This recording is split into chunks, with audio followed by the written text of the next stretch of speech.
guys, mungkin kalian udah nonton di episode sebelumnya untuk episode kisah-kisah ya, kisah horor Kak Putri dan Kak Raisya di sana. Dan sekarang mungkin bagian aku kali ya nyeritain dulu kisah mistis yang terjadi, yang pernah aku lihat, karena aku pernah lihat guys, aku pernah lihat, bukan cuma ngerasain, aku pernah lihat. Ini lebih mengerikan. Aku cerita yang di kampung dulu aja kali ya.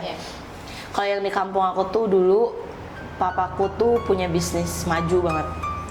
Jadi kemungkinan gara-gara di situ tuh yang maju perusahaan papaku doang, toko papa aku doang, jadinya orang lain tuh kayak sirik, mungkin ya, iri. Karena kebetulan papaku tuh udah punya usaha itu dari dulu dari nenek-neneknya. Jadi udah punya nama di kampung situ ya. Karena kan bukan kota ya. Kalau kota kan jelas Indomaret, mungkin yang terus kalau itu di sana tuh satu toko, yaitu toko kelontong nggak sih? Iya, toko kelontongan. Udah terkenal gitu. Sampai akhirnya bapakku mutusin untuk pindah ke salah satu kampung, gitulah kampung lah, pokoknya sampingnya sawah, belakang sawah, depan sawah, itu bener-bener dari sawah. Aku pindah itu dalam keadaan rumah aku itu belum ada tanah, bener-bener rawa, dan diuruk sama bapakku tuh, bener-bener rawa. Dan bapak ibu aku tuh tipikal yang percaya sama hal begitu, tapi nggak peduli. Ada ganggu silahkan, enggak ya udah gitu. Masing-masing aja. Betul, tapi gak ada terjadi apa-apa sampai dibangun rumah. Ada waktunya, satu waktu udah jadi toko itu, tiba-tiba aku tuh setiap mau sekolah, aku selalu pengen bawa susu dan snack gitu ya buat ke sekolah. Jadi aku selalu ke toko dulu. Jadi rumah aku tuh ini toko, ini garasi, ini rumah. Nah aku selalu ke toko dulu ngambil. Aku ngambil, kok tiba-tiba darah di mana-mana. Bener-bener darah banyak perang gitu. Terus aku ngeliat kayak, ibu ini apa darah? Dan ambil aja snack. Itu pas usia umur berapa? SMA. Oh udah gede. Terus kayak kok ada hal kayak gini gitu kan, kayak apa? Aku pikir ada burung mati kayak apa, bangke kan. Akhirnya aku mikir nggak mikir apa-apa. Aku pulang, aku sekolah lah. Pulangnya aku dikasih tahu, kayaknya ini kiriman orang-orang yang sirik sama toko itu kan. Setelah kejadian itu bener-bener toko aku tuh sepi, real sepi. Jadi toko aku tuh ada dua guys. Jadi yang dikelola bapakku ini gudangnya, tapi gudang bapakku tuh ini ada kelontongnya juga, ada modelan Indomaretnya, cuman lebih fokus ke gudang karena toko utamaku di kotanya, di depannya gitu. Nah di si kelontong ini kok nggak laku, jadi kayak ketutup. Sampai akhirnya ada tetangga ngobrol, Bu, aku kaget kok dari awal ibu pindah tuh aku nggak ada toko ibu, karena pelang toko aku tuh nggak kecil, gede, banner gede yang kayak suka kalian lihat di pinggir jalan, itu gede banget tuh segitu. Aku aneh ya Bu, sekarang aku kayak ngerasa ibu tuh tutup gitu, kayak nggak kelihatan aja toko ibu itu tuh. Berapa orang ngomong. Terus bapak aku tuh tipikal kayak udahlah, paling emang gara-gara terlalu mundur tokonya gitu, karena di liniin space gitu lah. Positive thinking, bapak aku tuh tipikal positive thinking banget. Terus akhirnya ibu aku cerita lah ke aku, iya dek, sebenarnya dulu tuh pas pembangunan rumah ini ada rambut, ada gumpalan rambut. Pas dibuka itu ternyata di dalamnya tuh ada paku dan juga ada beras warna biru, kalau nggak salah warna apa? Kuning apa? Kuning, warna kuning. Itu selalu Kak. Itu beras warna kuning. Tapi ibu aku positive thinking, harusnya itu di mungkin ke ustadz gimana kayak atau diapain. Tapi ibu aku tuh kayak biarin aja. Buangnya kemana Aja, dibakar kalau nggak salah. Air mengalir. Nah itu biasanya tuh kan ada prosedur ya. Cuman ibu aku sama bapakku tuh, iya maksudnya prosedur yang kita nggak tahu cara ngilangin sihir itunya ya. Cuman ibu bapakku tuh tiba kayak kalau kita udah sholat percaya sama Allah pasti nolong. Ya itu nggak salah. Cuman hal-hal seperti itu tuh nggak bisa cuman kita sholat doang, karena memang ya gimana ya, ngeganggu gitu loh. Sampai akhirnya udah aku, wah ini anjir ngeri banget gitu, karena aku kebetulan kamar sendiri di atas nih, dan ternyata adalah bibi aku ngobrol, karena bibi aku tuh orang situ. Ada bilang, Neng kamu nggak pernah ngeliat apa-apa? Apa Bi? Aku kayak ngerasa apa Bi? Itu kan di belakang, jadi di belakang rumah aku tuh nggak di pagar tembok, the real cuman di pagar kayu, di belakang aku itu ada sawah, di belakangnya lagi ada sungai, tapi ada bukit kecil gitu. Nah di situ itu katanya dulu pernah ada yang diperkosa terus dibunuh. Jadinya banyak hal-hal mistis di belakang situ. Dan kebetulan kamar aku di atas dan kaca aku gede, terus aku ngelihat kalau buka korden itu langsung kayak blang, ya itu tempat itunya yang sawah gitu-gitunya. Dan tapi aku nggak pernah diganggu, sawah-sawahnya aku nggak pernah diganggu. Cuman ya hal-hal mistis yang aku rasain kalau di kampung tuh ya itu aja. Sampai akhirnya bapakku bener-bener usaha kelontongnya tuh di situ tuh kayak yang kelontongnya ya, grosirnya tuh ditutup kayak bener-bener kayak nggak kelihatan aja. Jadi kita fokus buat ngirim barang besar, kartonan gitu-gitu ke toko-toko.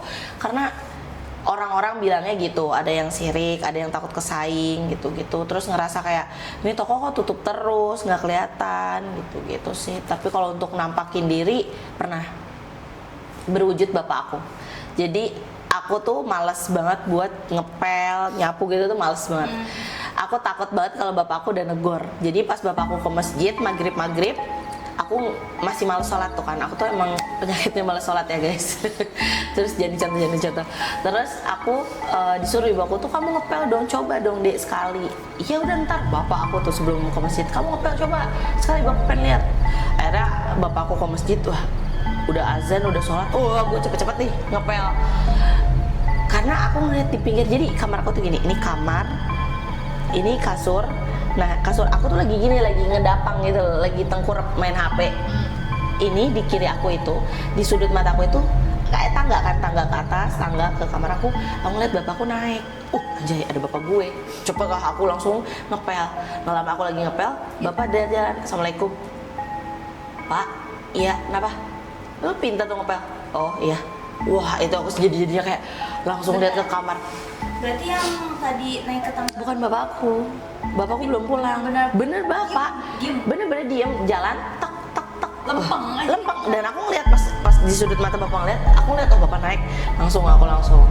Karena biasanya bapakku setelah sholat maghrib itu naik ke atas buat nyalain lampu luar di atas, lampu balkon gitu. Makanya aku disitu langsung kayak, aku nggak cerita malam itu, tapi aku nggak mau tidur di atas, terus aku tidur di bawah. Bener-bener kayak seserem itu. Tapi udah nggak ada apa-apa lagi sih guys, karena di rumahku kemungkinan karena terlalu deket sama sawah kali ya, kebun gitu. Apalagi aliran sungai. Jadi anehan kali Karena juga itu sebelumnya rawa. Biasanya kan rawa kan lembab, itu tempat-tempat mereka. Udah sih kalau di kampung itu doang. Sampai kalau sekarang apa ya? Saya masih ketutup gak tokonya? Apa udah nggak sih? Dijual. Karena kan bapakku udah di sini sekarang. Jadi toko utama satu yang ada. Kalau itu tuh bener-bener kayak ketutup, dan sekarang itu orang yang belinya buka usaha pun tutup sama. Ketutup. Bener-bener kayak emang harus dijadiin gudang karena luas. Kalau misalnya dipindah tempatin, tokonya nggak di situ, kebuka nggak? Apa harus mesti di ini ya? Nggak bisa. Tapi harus di ini deh, Harus. ambil anjingan gitu. Jadi bapak aku tuh problem solve-nya dulu tuh di manggil 3 ustadz setiap malam Jumat itu selalu di kamar. Ternyata di kamar aku gangguannya. Dan gini, kenapa di kamar aku? Karena aku tuh dari 2019 aku ke Bekasi kuliah, jadinya nggak ada yang nempatin kamar aku, dan ternyata jadi sarangnya di kamar aku. Kuntilanak putih nyebrang. Jadi aku di motor, itu di gang aja, di ujung gang itu aku ngeliat, wih terbang putih set. Gue ngeliat, itu kunti beneran. Gue liat Itu persis jam berapa? jam 9 malam. Terus dilewat lagi sekali, wah anjay bener kunti. Gue balik, wah itu sekali-kali seumur hidup gue ngeliat kunti guys, real kuntilanak. Tapi alhamdulillah aku nggak ngeliat kunti merah, kunti hitam. Real kunti putih doang. Kamu kan kunti merah. Tapi putih aku juga pernah lihat tuh di kosan aku. Jadi pas lagi begini, pas tidur kataku, gede banget kuntilanak. Gue udah tidur lagi. Tapi karena nggak ngeliatin mukanya ya, jadi kita kan terlalu shock. Dan aku ngeliatnya dulu karena jauh. Tapi kalau dia ngejar mungkin, gue kayak gitu sih guys. Gue kasih shock. Untungnya karena dia ngelewat nyebrang doang. Ternyata kata satpam itu, iya kak, emang di situ emang ada rumah kosong. Ini jail, buset gue yang diliatin. Kaget lah gitu. Oke, sekarang mungkin kita bakal nyeritain tentang kantor kita guys. Kita nggak akan spill kantor kita di mana, cuman dari pengalaman orang-orang lama dan juga orang yang terlama di sini, dan mungkin aku juga sebagai orang baru dan kakak-kakak orang baru pun udah ngerasain hal yang mistis di sini. Bahkan kalau kakak-kakak lihat video kita secara kita syuting itu di tempat kosong yang belum ditempatin apa-apa guys. Dan banyak yang terjadi hal-hal yang paling menyeramkan tuh ya di sini. dan lebih sering jarang banget ditempatin ya. Betul. Mungkin udah bertahun-tahun kan ya. Betul. Jadi gimana, mau dari siapa dulu? Mau dari yang real aku lihat dulu? Dari kamu aja dulu. Karena aja dari aku dulu. Aku cuma suara dong saya. Nih guys, Oh, jadi makasih. waktu itu Kaina minta temannya ke bawah. Jadi ada Kaina, aku sama Mamang. Mamang itu guys, jadi yang ngebantuin kita kalau misalkan bersih-bersih, orang bersih-bersih lah, yang suka bersih-bersih di sini. 3 orang nih. Turunnya tuh Kaina duluan, baru aku, baru Mamang. Nah, dia cepet banget larinya. Ini di lantai 2 kalau nggak salah. BTW kita ada 5 lantai lah guys ya, intinya 5 lantai. Oh, iya. 5 lantai. Dan lantai 2 pas mau turun. Terus emang awalnya Mamang tuh iseng loh, isengin Suka aku jahil gitu lah. ya. Karena aku kan emang penakut ya guys. Jadi suka kayak hahaha. Terus itu lah pokoknya. Tiba-tiba ada suara. Dan itu yang denger dia sama Mamang doang. Yang- Aku udah di bawah dan nggak denger apa-apa. Iya. Terus aku langsung, Mamang! Aku teriak gitu kan. Karena kata Mamang, kenapa? Lu udah Kaget. jadi aku masuk rumah hantu anjir. lanjut. Terus aku teriak kan, refleks, Mamang! Kayak gitu. Terus kata dia, kenapa lo denger juga tuh suara hihi? Kata dia gitu. Lah, iya Mamang juga denger. Masa kayak di situ aku belum cerita loh kalau aku tuh dengar suara itu. Dan Mama cerita duluan. Demi Allah, kata demi Rasulullah, bukan gua. Karena dia biasanya jahil guys. Nah, dia apa kayak gitu demi rela mati gue deh gitu-gitu deh pokoknya. Terus aku kayak, Kaina kamu denger kan Kaina? Enggak, katanya aku nggak dengar. Dia bilang gitu. Saya udah itu kayak aku baru sebulan di sini deh. Itu suara Baru. ini. Enggak, ketawa. Ketawa kayak ketawain gitu. 3 kali. Dan itu dekat banget suaranya katanya. Kayak di kuping suaranya. Berarti itu jauh setan. Terus itu aku langsung lari. Dan aku mau nangis guys, kan takut banget. Pertama kali aku denger suara kayak gitu. Itu berapa kali suara kayak gitu? Sekali doang. Aduh, cuma hihihi gitu 3 kali. Jadi BTW di lantai ini yang kita syuting ini tuh lantai yang paling ngeri menurut kita. Jadi kalau tiap kita mau berangkat kerja, pulang kerja, ini tuh lantai yang paling kayak kita nggak mau ngeliat. Bahkan kayak aku tutup ujung ini. Aku nggak mau ngeliat, pokoknya tutup ini aja pokoknya. Itu karena kita menghindari lihat lantai inilah ininya kayak gitu. Kalian jarang terjamah banget ya. Pokoknya kalau mau lewat sini tuh kita kayak sibukin diri buat Iya, lihat bener HP banget. gitu. Makanya dari semenjak aku denger itu kalau misalnya ke atas pakai earphone yang kenceng apa gak denger apa-apa. Oke, kita ceritanya mungkin dari orang terbaru baru ke yang lama ya guys. Karena kebetulan dia yang paling lama, nanti dia yang terakhir karena dia pasti yang banyak cerita. Udah kamu itu doang. Aku doang. Kalau aku itu dulu tuh karena ada satu karyawan yang lagi hamil besar, mungkin ya hamil besar undang ya kan. Itu aku masih baru ya Put ya, masih sebulan kayaknya, masih sebulan. Terus Kayaknya belum ada, sebulan deh. iya belum sebulan itu, Oke. sebulan udah sebulan kan udah gak ada anak-anak. Oh iya iya. Itu udah sebulan lebih lah. Tapi ternyata PIC aku PIC. Ternyata enggak, udah gak ada apa, udah gak ada. segitu pokoknya. Udah sebulan lah. Oke, oke. Terus nggak ada si Kak Imah ini, namanya Kak Imah yang lagi hamil besar ini. Di ujung ekor matanya tuh dia ngeliat pintu kita tuh berat guys, berat banget, nggak mungkin angin tuh bisa ngewewe, dan nggak ada angin kalau nggak dibuka rooftop itu nggak akan ada angin. Itu bener-bener kayak gegek kok gerak, dan aku kan posisi dia di sini, aku di sini, aku otomatis ngeliat, dan enggak, aku nggak ngeliat. Terus tiba-tiba kata dia pengkinya lewat, pengkinya kok gerak, aku ngeliat itu bener-bener pengkinya tuh nggak pengki yang nggak gampang guys, nggak ringan. Pengkinya tuh bener-bener pengki yang berat banget, dan itu geraknya gini guys, gak napak, bener-bener gak napak, Kecil gitu. kayak bener-bener wah itu shock banget. Itu pertama kali karena aku nggak pernah ngelihat dia setan itu mindahin barang, dan aku kepo itu, aku samperin, aku angkat, ini berat, ini nggak mungkin, karena aku mikirnya oh mungkin lantainya licin ada air jadi ngegeser. Enggak guys, itu berat banget. Aku bisa jamin kalau itu bukan orang yang bakal mindahin, karena emang bener-bener tiba-tiba gerak 2 kali, deg gitu. Wah itu shock banget. Kalau aku awal kerja di sini itu aku sebagai content creator ya, aku malu konten, jadi aku turun ke lantai ini. Aku tanpa dikasih tahu nih kalau di sini tuh ada banyak something yang janggal. Aku syuting di lantai ini sendirian selama 2 jam. Tapi alhamdulillah nggak terjadi apa-apa. Cuman memang banyak suara gitu kali ya, banyak suara, terus hawanya tuh keung, kalau kata orang Sunda tuh keung tuh kayak gimana ya? merinding. Lah, bikin merinding kayak gitu-gitu sih. Cuma kalau untuk wujudnya alhamdulillah, dan jangan sampai untuk yang di sini jangan sampai ya. Mungkin aku bakal tiba-tiba nggak betahnya gara-gara itu aja sih. Pak Yos, Bapak jangan disebutin. Bapak tolong, saya nggak betah di sini kalau misalkan ada kayak gitu. Jadi kayak udah sih itu aja kalau aku. Oh, satu lagi, aku baru masuk seminggu. Si Mang Fajar Oh yang suka beres-beres ngirim video ke grup kita, ke grup kerjaan. Oh my god, itu posisi di Maaf, aku nih kursinya dia nggak mungkin tiba-tiba gini sendiri. Itu berbeda real kayak gitu dan ke videoin. Nanti kalau misalkan ada videonya aku tampilin. Aku tampilin ya. Aku tampilin nih. Ini videonya. Itu bener-bener real gerak. Itu posisinya anak-anak udah pada pulang dan ternyata Mamang Fajar itu malah yang paling sering banget ngalamin kejadian mistis. Sering banget ya. Sering banget. Setiap kita datang pasti nyeritain, ih kemarin gue habis gini-gini. Bener, karena dia tipikal paling lama guys, pulangnya bisa maghrib, isya, mungkin dia baru pulang gitu. Kalau dia itu tipe orang kalau udah digangguin dia nantang. Apa lo, sini lo, maju kayak gitu. Jadi setannya lebih, ya nggak takut nih sama gue gitu.